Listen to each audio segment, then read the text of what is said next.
Bonjour tout le monde, je suis Laetitia de la société Agissez pour vos droits. Aujourd'hui, je vais vous parler du cadre juridique des infractions pénales de diffamation et d'injure.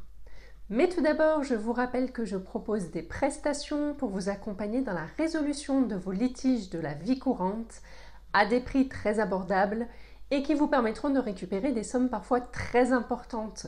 Pour ce faire, je mets à votre service mes compétences de juriste expérimenté en adressant des courriers en votre nom contenant les arguments juridiques nécessaires afin que vous puissiez obtenir gain de cause. Je vous donne rendez-vous sur mon site web agissezpourvosdroits.fr et notamment dans la foire aux questions où vous aurez toutes les explications nécessaires sur l'utilisation du site et sur les services proposés. Entrons maintenant dans le vif du sujet. Nous vivons dans un pays où la liberté d'expression est un droit fondamental. Toutefois, il existe certaines limites à ce droit, notamment lorsque les propos constituent une diffamation ou une injure.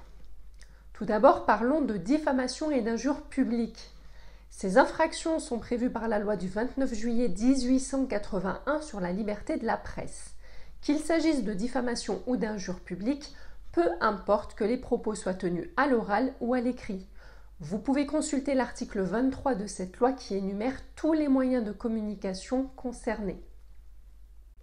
La diffamation est définie par cette loi en son article 29 qui dispose que toute allégation ou imputation d'un fait qui porte atteinte à l'honneur ou à la considération de la personne ou du corps auquel le fait est imputé est une diffamation. Les articles 30 et 31 de la loi de 1881 prévoient une amende de 45 000 € lorsque la diffamation vise certaines institutions ou fonctions. Je vous laisse consulter ces articles pour connaître la liste exhaustive.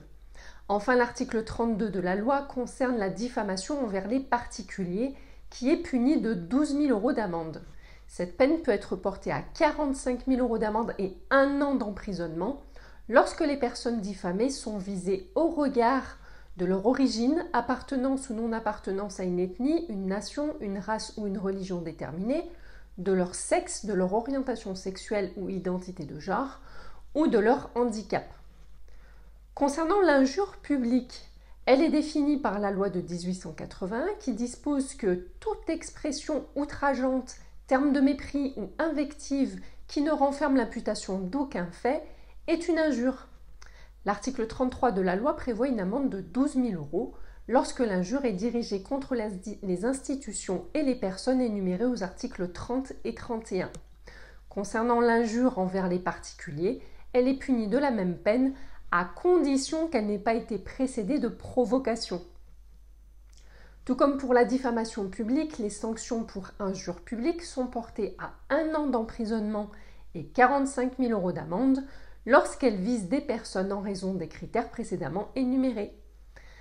Par ailleurs, dans le cadre de ces circonstances particulières, sachez que les sanctions sont portées à 3 ans d'emprisonnement et 75 000 € d'amende lorsque l'injure publique est proférée par une personne dépositaire de l'autorité publique ou chargée d'une mission de service public dans l'exercice de ses fonctions. La diffamation et l'injure publique bénéficient d'un délai pour agir de seulement 3 mois. Toutefois, le délai est porté à 1 an lorsque les propos visent une personne en raison d'un des critères de circonstances aggravantes précités. Qu'en est-il lorsque la diffamation ou l'injure sont commises dans le cadre non public, c'est-à-dire en dehors de témoins ? La diffamation et l'injure non publique sont punies d'une amende de première classe, soit 38 € maximum, conformément aux articles R621-1 et R621-2 du Code pénal. De plus, conformément à l'article R625-8-1 du Code pénal, lorsque la personne diffamée ou injuriée est visée en raison d'un des critères de circonstances aggravantes vus dans le cadre de la diffamation et l'injure publique, la sanction encourue est une amende de 5e classe, soit 1 500 € maximum, voire 3 000 € en cas de récidive. Concernant le délai pour agir en diffamation ou injure non publique, il est fixé à 1 an. Il est donc nécessaire de porter une grande attention aux propos que l'on énonce, que ce soit en privé ou en public, à l'oral ou à l'écrit. Voilà tout concernant la diffamation et l'injure. Si vous avez besoin de mes services, rendez-vous sur mon site web notamment dans la foire aux questions pour en savoir plus sur mes prestations. Vous aider à obtenir gain de cause sera pour moi un réel plaisir. Abonnez-vous, likez, partagez et à très bientôt.